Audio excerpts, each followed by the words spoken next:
Welcome to the new Equipment Cost Analysis feature in Harvest Profit. The equipment page can be found on the Tools category on the left navigation panel. There will be two ways to add machines to your account. First, click the New Machine button, add a type, color, make, a nickname, which is optional, model, year, and a purchase or lease date.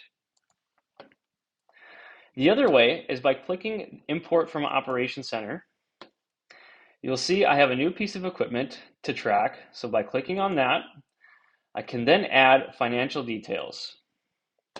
Here I can enter my machine price, depreciation rate, starting hours, which could be whatever I purchased it with. I'll just add some numbers. I can click on the repair costs and add a generic price, other costs, and the estimate hours used for this year. So I'll add 260 hours, and click Save.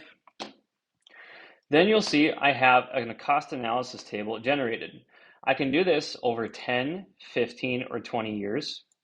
Additionally, by scrolling down, I can see the depreciation schedule. I can track the total expenses, cost per hour, and machine hours used for the year.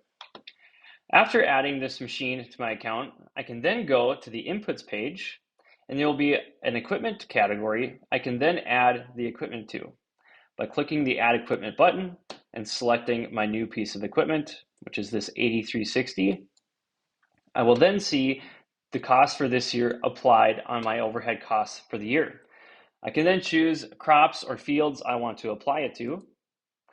And lastly, by going to my profit and loss page, I can see that there is an equipment portion allocated for that new piece of equipment.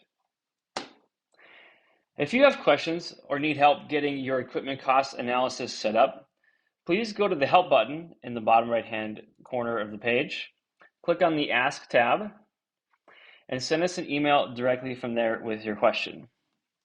Thank you for checking out this video, and we hope that you like the new equipment cost analysis in Harvest Profit. Thanks.